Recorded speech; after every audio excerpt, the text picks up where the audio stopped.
Friends, छायाच किचनमध्ये तुमचं स्वागत आहे। आज आपण घरच्या घरी बेकरी स्टाईल लादी पाव बनवणार आहोत, तेही एकदम सॉफ्ट आणि फ्लफी। यासाठी लागणार आहे 1 कप कोमट दूध। हे दूध आता कपमध्ये टाकून घेतलं आहे।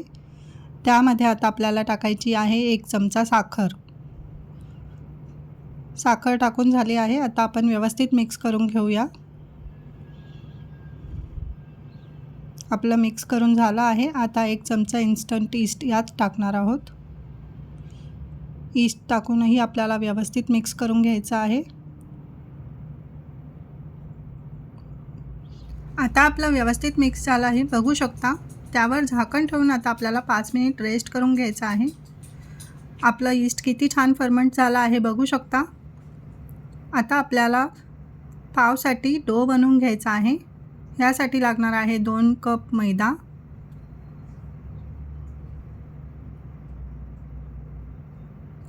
चवीप्रमाणे मीठ। आता आपण चाळून घेऊया। चाळून झालेला आहे। आता त्यामध्ये आपल्याला टाकायचं आहे तेल। 1 चमचा तेल घेतलेला आहे इथे। आता जे आपण बॅटर बनवलं होतं ईस्टचं, त्याने आपल्याला हे पीठ मळून घ्यायचं आहे।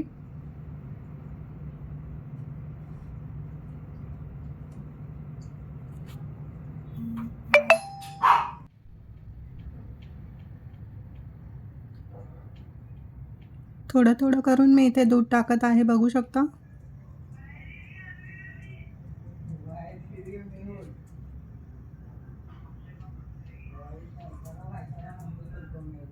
या बॅटरसाठी आपण सर्व दूध यूज केलं आहे, बघू शकता।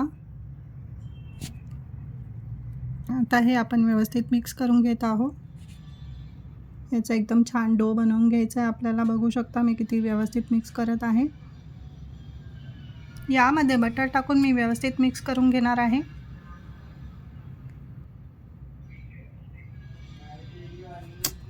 बघू शकता आपला डो किती व्यवस्थित तयार झालेला आहे। थोडं मी याला दाबून आणि झाकण लावून 15 मिनिटासाठी हे रेस्ट करण्यासाठी ठेवणार आहे। 15 मिनिट झालेले आहे, बघू शकता। आपल्या डोची साईज पण ऑलमोस्ट डबल झालेली आहे। आता हे आपण कट करून घेऊया। आता मी हे कट करून बेकिंग ट्रेमध्ये सेट करून घेणार आहे व रेस्ट करण्यासाठी 15 मिनिट ठेवणार आहे, म्हणजे त्याची साईज ऑलमोस्ट डबल होते। मी 180 डिग्रीवरती ओव्हन प्रीहीट करून घेतला होता। पाव मी 15 मिनिटासाठी बेक करून घेतले होते। बघू शकता किती छान कलर आलेला आहे। त्याला आता आपण बटर लावून घेऊया। हे पाव मी थंड करून घेतले आहे। बघू शकता किती छान पाव तयार झाले आहे। दिसत आहे ना अगदी बेकरी स्टाईल। आता मी तुम्हाला तोडून दाखवत आहे। जर माझी ही रेसिपी आवडली असेल तर व्हिडिओला लाईक करा, शेअर करा, चॅनलला सबस्क्राईब करा। थँक्यू।